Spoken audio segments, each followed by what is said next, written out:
What do you have to be in order to be brave? You have to be afraid to be brave.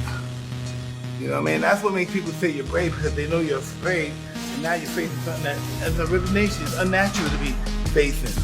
But you control your fear, and you face it.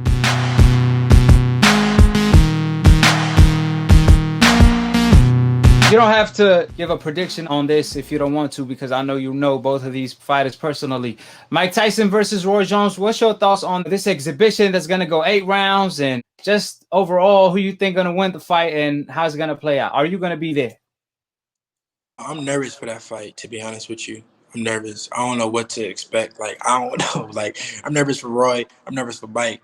I don't know what to expect from those two. Like, I really don't. So, I don't know. But, I mean, I'm going to watch it for sure. Yes, sir. Yes, sir. The whole world gonna be watching now. Devin Haney, I believe Roy Jones trained him early on, like when he was still a youngin, when he was still a kid. And Roy Jones is fighting Mike Tyson at 53 years old. So, what's your take on that, Bill? Who you got winning in that fight? If you want to talk about it, because I know you know Roy Jones personally, so on and so forth. Thanks for the question, though. But we know Mike and we know Roy, and we know them both a long time.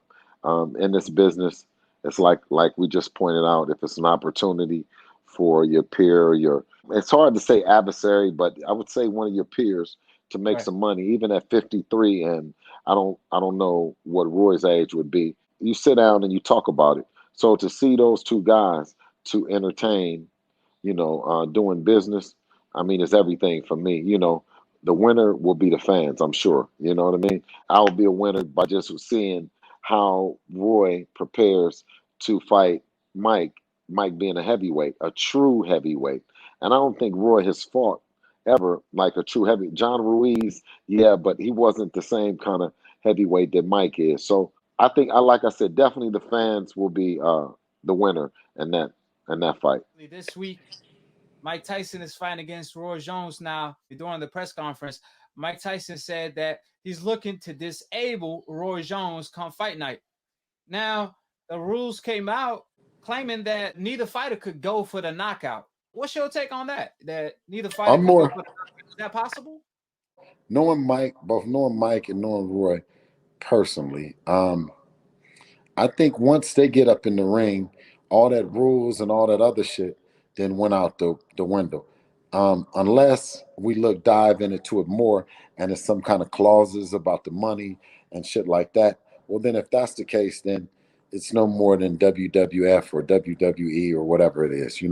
I would hope that they just got up after hearing. I would hope that they got up in there and just, you know what I mean, just the rules, just abandoned all the rules and got a little bit competitive.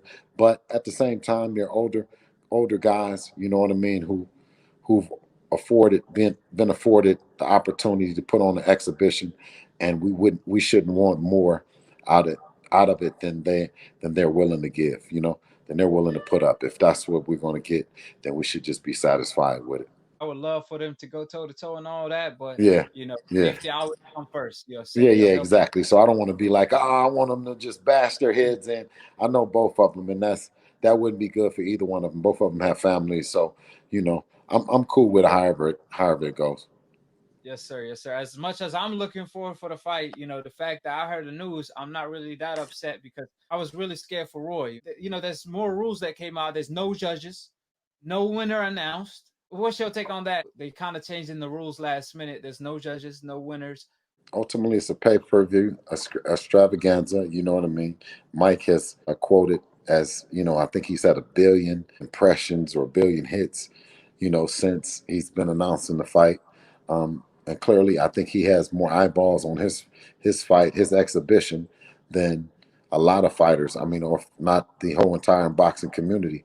Fighter, individual by individual, I think Mike's has more eyeballs on his fight than any of them right now. So it's just, I guess one more feather in the hat of the boxing community to have a prestigious event being put on with so much focus being on it, and it being our sport for once, that it's just two legendary fighters getting paid to put on an exhibition. I can only just look forward and hope and pray that Devin will have that kind of career, and that kind of prestige, that, you know what I mean, in his later years he could command something. so lucrative and so, safe. What's your reaction to the fight pre-sales outselling previous fights for the last decade?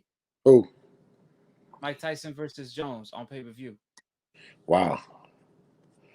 It's like I said, it's one more feather in the hat of the boxing community. You know what I mean? Because it could be another sport, but we deserve it. The boxing community deserves that.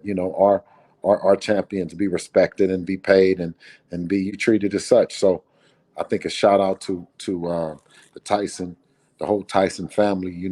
For structuring and getting together and structuring an event and rallying behind Mike once again and then giving Roy a call and doing great business.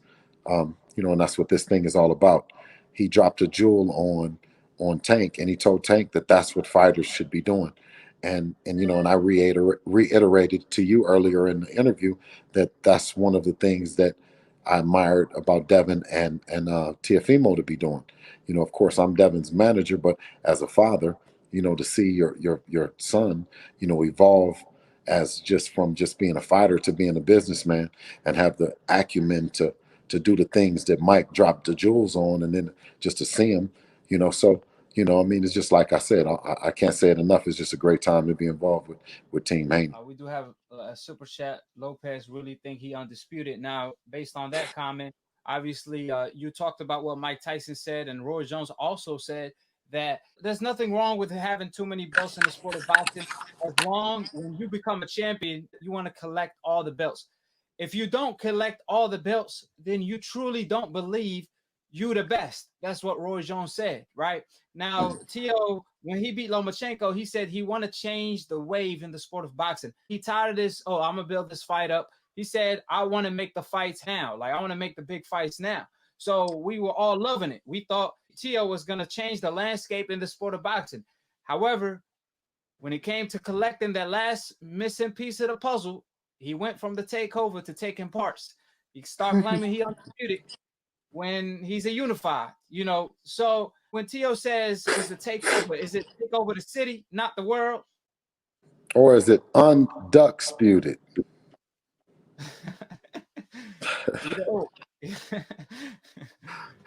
So with that being said, when can we expect Devin Haney back in the ring?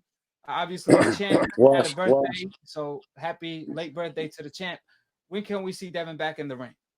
Well, Devin, the kind of night that Devin had, we look to get him back in there as soon as possible, keep him sharp and, keep him ready, so he don't got to get ready. That's all. With that being said, Bills, always a pleasure talking with you. Always thank you, brother. I truly appreciate you coming to Split Decision yet again. Knocked it down in 60 minutes, you dig? Yes, Devin Haney, the best in the world. WBC lightweight champion, youngest to do it since Mike Tyson. Be sure to check us out at Real Devin Haney on Instagram and Twitter, and you can get me at BH_the_great. Yes, sir. I'm gonna also provide the links in the comment section below, so make sure you follow Bill and Devin, the youngest champion in the world and the CEO of Devin Haney Promotion. Youngest since Mike Tyson. Youngest since Mike Tyson in the last 26 years.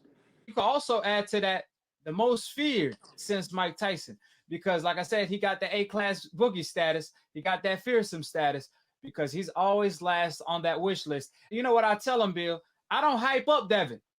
That's they right. hype up Devin. The fighters hype up Devin because that's right. They never mention his name. Hey, he the youngest and we ain't going nowhere. So you dig what I'm saying? Just get used to it. Brother, have a good night, man. Peace, blessings on top of blessings, man, until we talk again, man. Hold it, you're not that pretty. I'm a bad man. Wait. I shook up the world. I shook up the world. I shook up the world. I bear witness there's only one God, Allah, and Muhammad is his final messenger. That's what I said, Larry, on the Bungle fight. Thanking you. They call me the problem, but you could call me the can man, because anybody can get it. Africans, Americans, Dominicans, Mexicans, anybody can get it.